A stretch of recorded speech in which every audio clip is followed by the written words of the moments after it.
Bon voilà, et bienvenue à la Tour de France, dans notre petit domaine de la Tour de France, domaine de Rancy. On exploite une quinzaine d'hectares, j'exploite une quinzaine d'hectares avec mon mari, Jean-Hubert. Et notre principale production, c'est nous élaborons des rives altes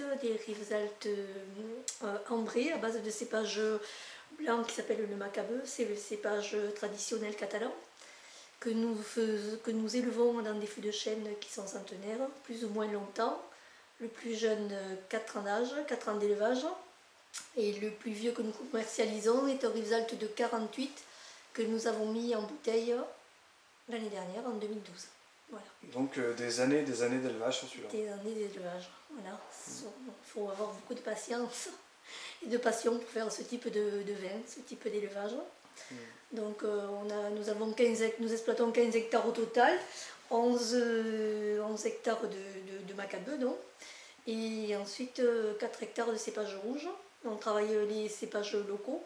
Nous avons des vieilles vignes de Carignan qui sont centenaires, des vieilles vignes de Grenache noire, centenaires également, et du Mourvèdre. Alors, le cépage Mourvèdre, c'est une vigne qui a 35 ans actuellement. Voilà, on a deux types de terroirs, de l'argile au calcaire pour ce qui est rives altes, pour les rives altes, et du schiste brun qui est la particularité du terroir de la Tour de France. On a une AOC, la Tour de France, qui existe pour les cépages rouges. Avec des sols très importants parce que bon, pour faire des cépages, enfin des élevages rancio, il faut faire un travail important au niveau des sols. Beaucoup de labour, intercept. Certaines vignes sont labourées au cheval.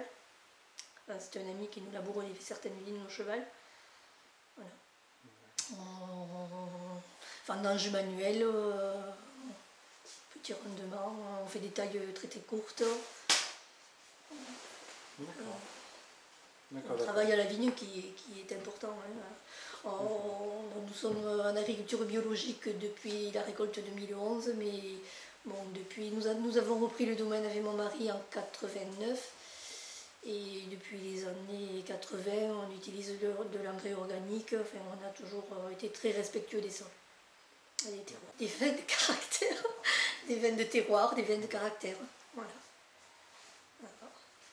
Et bon, les rancios, ouais, bon, ce sont des vins qui sont encore méconnus. On fait tout un travail depuis quelques années sur ça commence à venir, là, on commence à être reconnu, notre travail commence à porter. Et bon, ensuite on a les vieux Carignan, les vieux Grenache, ce sont des vins des vins de terroir. Voilà, on essaie de faire des vins que nous aimons et après on essaie de les commercialiser. Voilà. Super. Voilà.